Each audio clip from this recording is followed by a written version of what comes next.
Trying Flmodafinil. Yo, what's going on? It's someone that's no one, and welcome back to today's report. Today's report is coming from Klinger84 off Reddit. When this happened, February 2018. The drug used was Flmodafinil.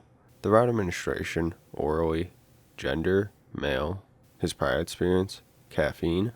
For his set, he was looking for a booster for work, and the setting, mainly at work and driving home. Okay, so today, we're introducing the substance Flmodafinil, a nootropic.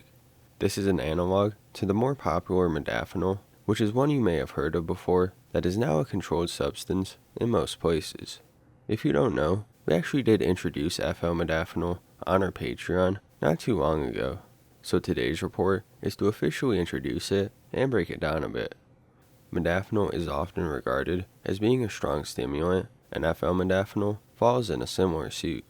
Because of this, it can often be sought out by students or those who work in a demanding job that may call for it, such as working night shifts all the time.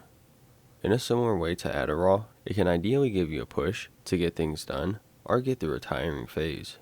But it is atypical compared to most stimulants, in a way that it may be a prodrug for many reasons. We'll break down Flmodafinil more after the report and get an idea of what's going on. I'm sure you'll enjoy this report, so without further ado, let's dive right into this. I've been experimenting with Flmodafinil lately, and since there is relative dearth of information out there, I thought I'd do a quick post with some details of the results.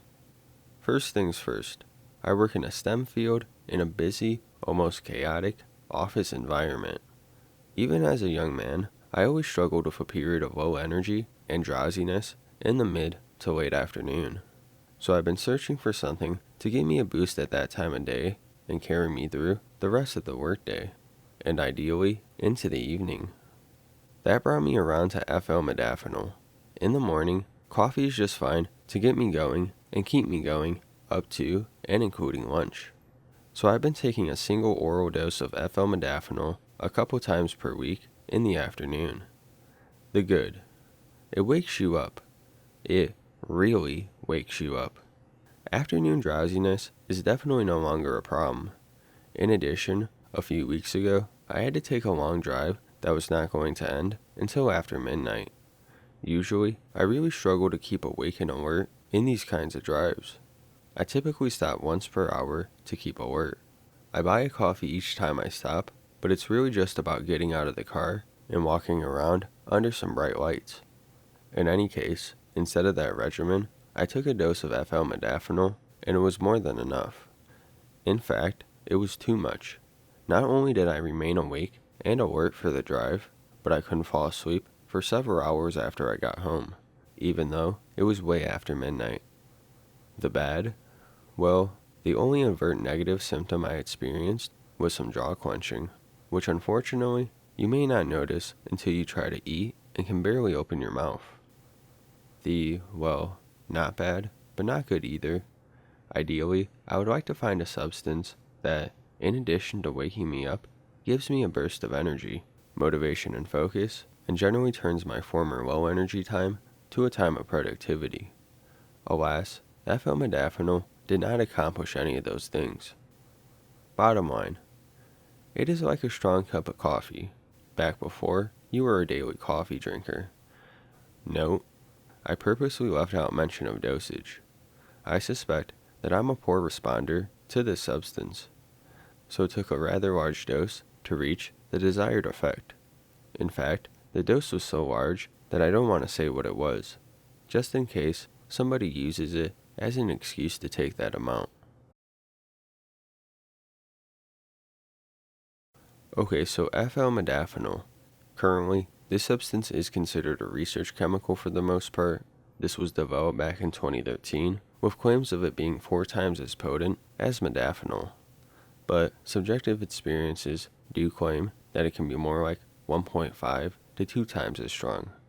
There's been little research done on Flmodafinil since then, so the way it acts and the effects it can bring up is often heavily compared with modafinil, and most subjective experiences do report that it's like a stronger form of modafinil. Looking at the chemistry of this, simply 2 fluorine atoms are attached to the structure of modafinil, making it a bisfluoro analog.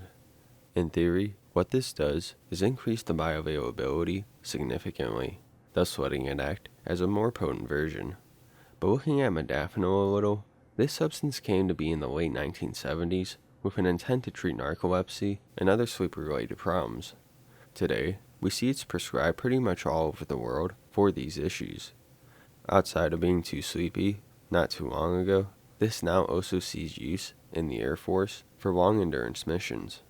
But even though modafinil was scheduled back in the late 90s and early 2000s, this hasn't stopped people outside of these areas from seeking it out. It is considered to be stimulating enough to act as a performance enhancer for athletes. Many athletes in the early 2000s were found to test positive for modafinil, and it's now banned in many sports. But outside of that, like we see in today's report, we see that many may look to use it for nootropic benefits. The long stimulation when it's needed are the potential cognitive benefits that may come with it. Modafinil can be applicable in many of these cases, and likewise, Flmodafinil as well, possibly being more effective in doing so, but the lack of research on it makes it hard to tell. Now, alongside stimulation, Flmodafinil is thought to also be neuroprotective, increase alertness, cognition, motivation, and more. But these can be subjective, as reported in today's report. But how does this happen? Now, modafinil has a good body of research behind it, but it isn't 100% known exactly how it all plays out. Its main activity is thought to come from it acting as a dopamine reuptake inhibitor, which is how Ritalin and cocaine act. But modafinil is considered to be atypical compared to these and is selective. The effect is considered weak enough that it doesn't carry the same potential for addiction. Instead, what this does is influence histamine and orexin levels to rise. Also, modafinil may also decrease levels of GABA, which would also influence histamine levels to rise. But this raise in histamine and orexin is thought to contribute to the wakefulness and nootropic effects brought on by the substance. Now, there's a bit more that's thought to happen.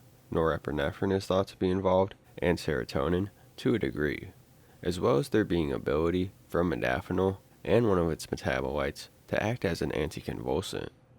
Concentrations will vary in different parts of the brain, which partially explains why it acts the way it does. But pretty unique stuff. With Flmodafinil though, like I said, we don't know if this is exactly what's going on, but it's what we can hypothesize.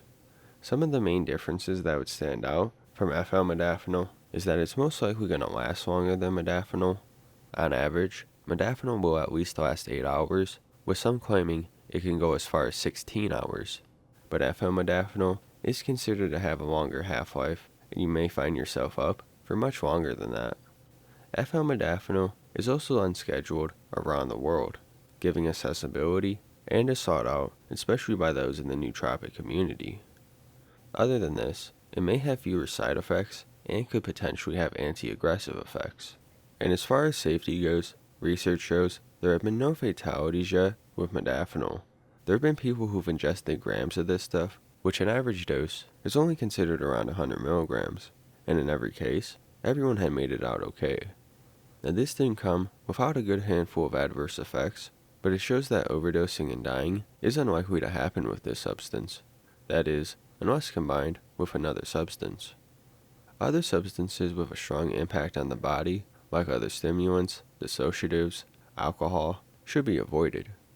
Also, it has shown to reduce the effectiveness of birth control and could potentially influence opiate withdrawal due to its impact on CYP enzymes. But modafinil has also shown not to be tolerance-inducing or very addictive. There have been studies with people on it for weeks straight, even longer, that show it isn't tolerance-forming. There may be a potential euphoria to be found, but this is often considered not on the same level as other general stimulants like amphetamine. And there's a good amount of adverse effects that can pop up. They'll be more present the higher the dose is.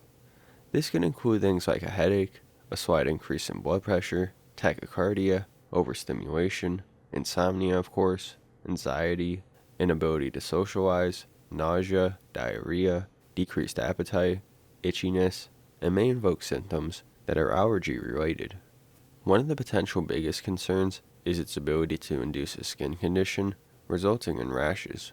There have been a handful of cases showing this can be influenced in at-risk individuals. But in general, compared to most other stimulants, modafinil shows that it can be a prodrug that's just as effective in promoting stimulation and wakefulness. So far, it shows that it most likely is much safer and healthier. A stimulant like Adderall shows that it can put a good amount of stress on the body. With modafinil, it may be no more stressful on the body than caffeine is. But also what may be the biggest plus, it's not very addictive. While most stimulants, their biggest problem can be, is that they're addictive enough to tear someone's life apart. So when you consider these aspects, and when modafinil is used efficiently, it really can start to look like a legitimate alternative. Flmodafinil may be another one, and maybe some of the other analogs as well. Only more research and time will tell. So we're going to end it there for today. If you guys enjoyed this report on Flmodafinil, want to see more on this substance, more nootropics, anything at all, let me know in the comments below and we'll do that. If you want to see that other Flmodafinil report and more exclusive reports, follow my Patreon, link below. If you have your own report you want to see me read, send it into NoOneSubmitReport@gmail.com or follow the link below. And if you did enjoy the video, like the video, subscribe to the channel if you haven't already, follow the socials, share the video. It's been someone that's no one, and I'll see you guys next time. Peace out.